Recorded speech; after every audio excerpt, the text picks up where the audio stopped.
ایک پتھر کی تقدیر بھی سنور سکتی ہے، شرط یہ ہے کہ سلیقے سے تراشا جائے۔ کوئی آئینہ انسان کی اتنی اچھی تصویر نہیں دکھا سکتا جتنی اس کی گفتگو۔ سٹیٹس لگانے سے معافیا نہیں ملتی، حقوق العباد کا معاملہ بڑا سخت ہے۔ کوئی بھی انسان برا نہیں ہوتا، بس اس کی کوئی نہ کوئی عادت بری ہوتی ہے۔ اس لیے ہمیشہ انسان کی اس بری عادت سے نفرت کرو، انسان سے نہیں۔ انسان کا ہر دن ایک نیا سبق لے کر آتا ہے اور شام ایک تجربہ دے کر ڈلتی ہے۔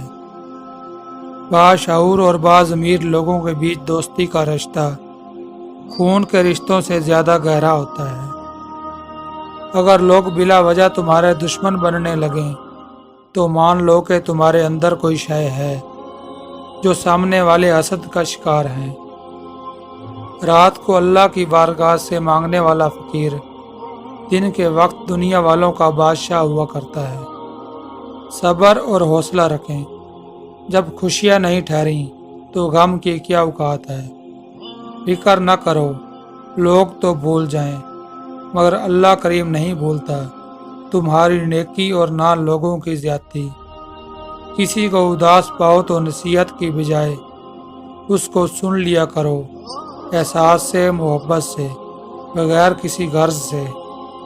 بھروسے اور امید کا تعلق صرف اللہ کی ذات سے رکھیں تاکہ بات بات پر دل ٹوٹنے کی بجائے مزید مضبوط ہونے لگ جائے۔ دولت وراثت میں مل سکتی ہے مگر پہچان اپنے دم پر بنتی